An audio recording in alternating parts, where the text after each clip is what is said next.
this video and address the question, which camera should you buy if you're looking at the Canon 7D Mark II or the Canon 70D? Now, I've only had the 7D Mark II in my hands for a few days. This is my early opinion on it, but I'm already getting a lot of questions of why would you buy one versus the other, and I thought I should take a few moments and share my thoughts so far. The first thing, I always like to kind of give you a bottom line or a spoiler of my review early on. And I want you to hit the thumbs up button if you appreciate that. Here's what I have to say. If you come to me and say, which of these two cameras should I buy? My default answer is going to be the 70D. It's a really nice camera with enough professional level features for plenty of room to grow as a photographer. And it's still got that kind of approachable, easy to use interface. That touchscreen, articulating touchscreen, and the video functions all work very nicely. Only if you say, am I seriously considering shooting higher speed action, sports, wildlife photography, and or need a camera that's going to be out in all kinds of conditions, especially the wetter ones, then I'll say consider the 7D Mark II. The 7D Mark II is really built for speed and to take abuse. It's got that 10 frames per second. It has an autofocus system that matches that 10 frames per second, giving you in-focus shots again and again and again. I'm really impressed with that from what I've seen in my limited testing so far. And it's got that magnesium alloy construction underneath this polycarbonate, and it is seriously weather sealed. But let's take a few moments and dive deeper into the similarities and the differences between these two cameras. As I mentioned, the 7D Mark II is very weather sealed, one of the most weather sealed cameras currently on the market, and it has a very strong magnesium alloy skeleton inside. The 70D does not have that magnesium alloy skeleton. You've just got polycarbonate, so it's not going to be able to withstand the abuse quite as much. It is weather sealed at the level of the previous 7D, so about 4 times less than the current 7D Mark II if we take Canon's marketing speak completely at face value. The backs of the cameras are very similar, except of course that the 70D has an articulating touch screen. We have no articulating touch screen over here on the 7D Mark II, but we do have some more pro level features and controls. The set dial and the wheel around it are nice and big, and the set dial has a feature that I haven't heard many other people talk about that allows for silent control during movie shoot. We've got a new bit of button here, this little thumb selector, and of course the joystick in the middle that allows rapid selection of one of the 65 focus points, but I'm getting ahead of myself, that is in here in the 7D Mark II. There's one other cool feature about these two buttons right here on the back of the 7D Mark II that I'll talk about. The 70D I mentioned has got that articulating touch screen. Otherwise the buttons are kind of a blend of the earlier 60D and the T5i. Again, enough professional level features. We only have one custom button on the dial, whereas the 7D Mark II, we have 3 custom functions that we can set up to remember settings within the camera. Holding both in the hand, the 7D Mark II does feel more substantial and it is a little bit heavier. It feels a little nicer to me in the hand than the 70D, but very similar in size, shape, and weight. Not a huge difference. A little bit bigger on the 7D Mark II. Let's talk a little bit about the features now of these two cameras. The 7D Mark II has 65 Crosstype autofocus points. That's a huge number of autofocus points, and the fact that they are all the high accuracy Crosstype is really impressive. That coupled with that 10 frames a second that I mentioned at the beginning, we have a camera that can do an incredible burst and over the course of that burst have those pictures in focus if your subject is moving fast. That is something that most of the mirrorless cameras that offer bursts in a similar range, we even have some higher, 10, 12, 15, autofocusing system behind those bursts of images aren't quite as good, and so you're not going to see as many in focus.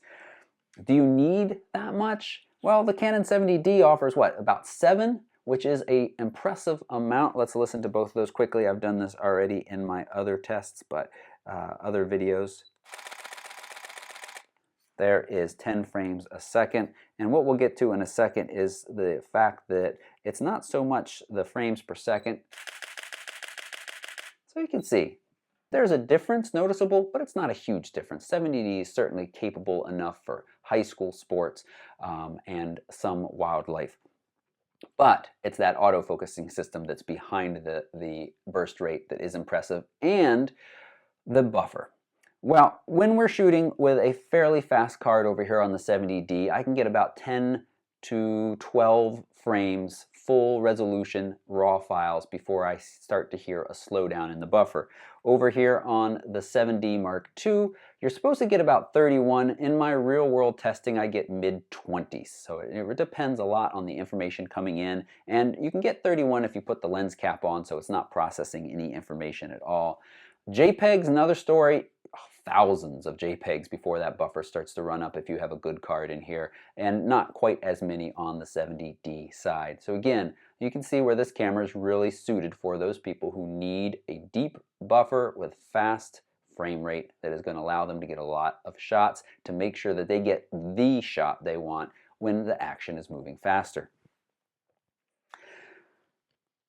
The one other point that I want to make about the autofocus system of the 7D Mark II is that center focus point is Crosstype all the way up to f8. That allows you to throw on some really long focal length lenses and teleconverters, because remember, when you use a teleconverter, you decrease what the maximum aperture can be.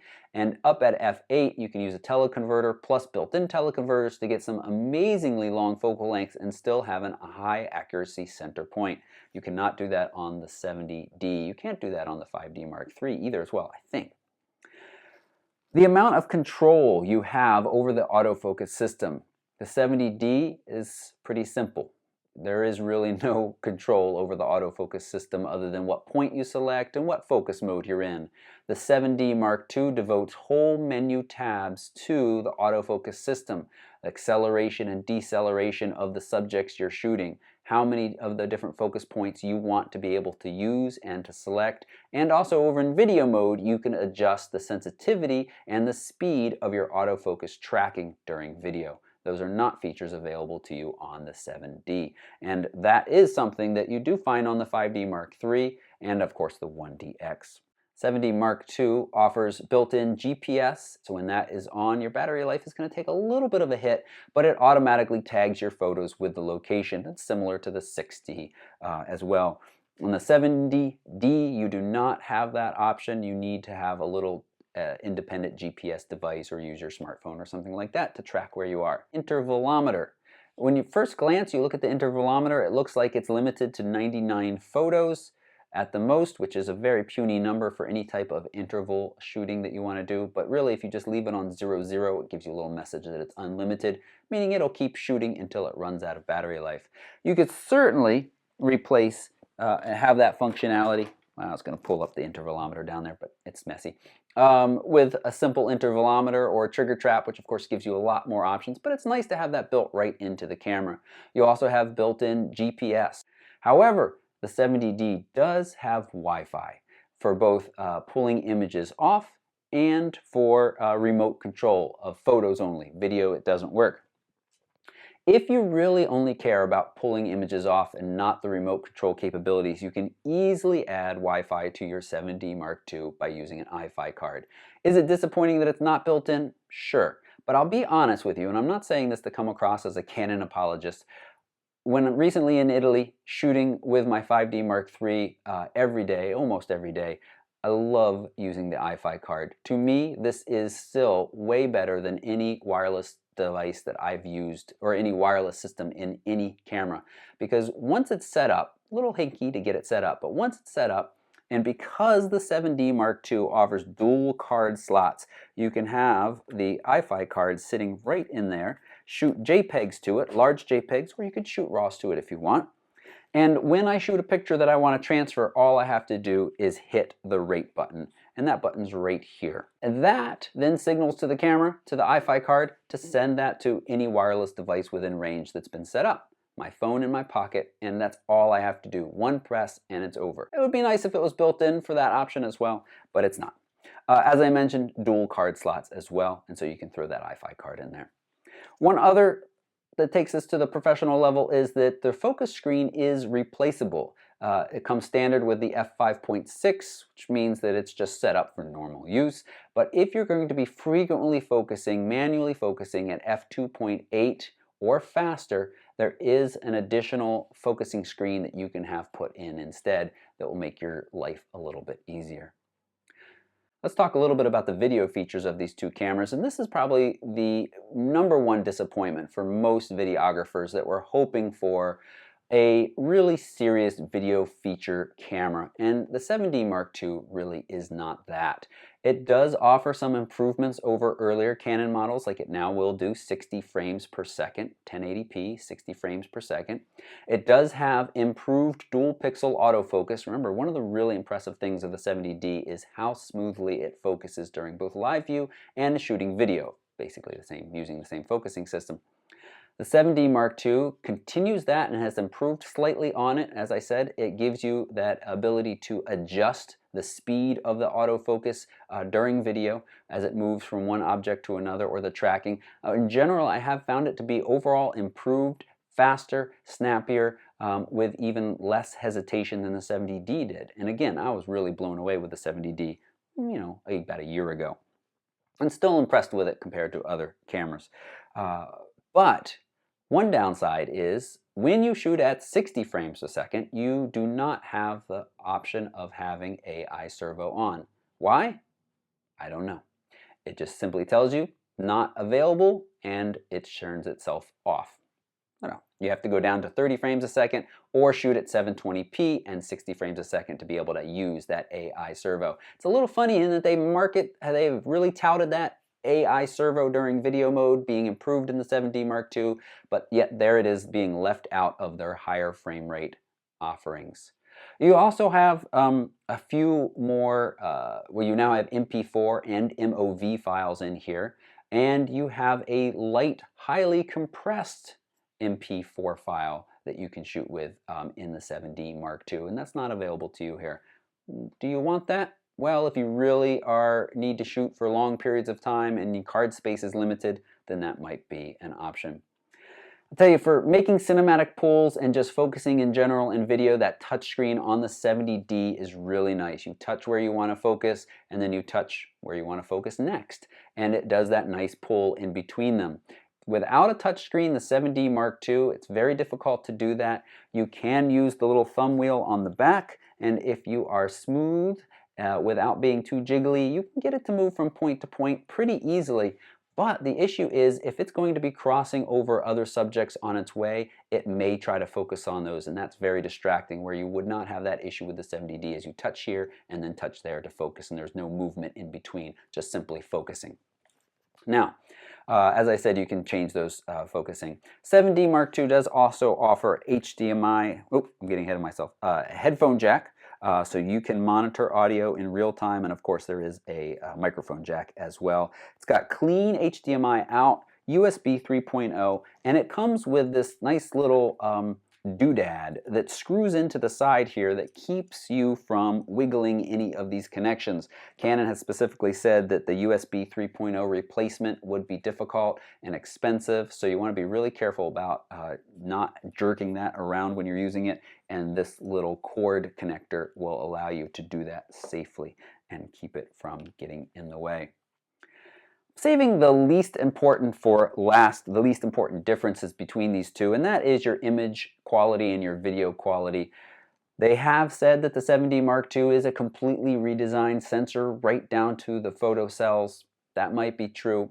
I see very little differences. They both share the same 20 megapixel rating or size, but quality-wise, I see very little difference between these two.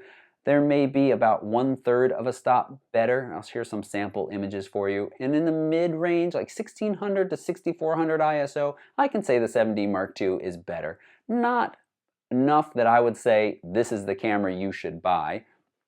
It's not that much of a difference. You're going to get a better quality by buying the 70D and spending your savings on a nice prime lens. That's going to give you a better quality. But, there's a difference there. These are mostly JPEGs straight out of camera that you're looking at. RAW files are still a little tricky to deal with, and so I'll be back with some more careful analysis between the two. Video, very similar. Quality is about the same on both. I've heard some people saying that moire is less of an issue on the 7D Mark II. That's that kind of optical illusion you get in finely repeating patterns.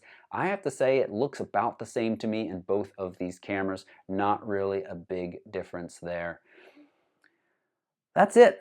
That's all I got for you right now in talking about these two cameras and which you should buy. I said at the beginning, for most people, it's still going to remain the 70D. It's a very nice, all-around, and capable camera. But there are those who need or want this camera, and it gives you that increased focusing ability, a really fast burst rate, and the ability to withstand some abuse, and a couple other features that may be nice and well. What did I leave out? What did I miss? What is important to you about these two cameras? I'm happy to answer questions as I continue to work on a good full review of the 7D Mark II and a discussion about where it fits in among the 70D, other Canon cameras, and of course the greater ecosystem when we start to compare it against things like Sony and Samsung's little NX, not little, and of course Nikon as well. Leave a comment right down below, and if you're watching this and you haven't subscribed, please hit that subscribe, the thumbs up button, and the subscribe button. Those are the easiest way to thank me for my time.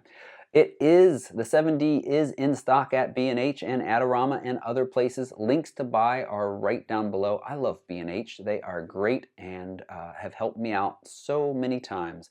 You just give them a call or click that link down below. They are the best people in the camera business. Thanks so much for watching. If you've got any questions,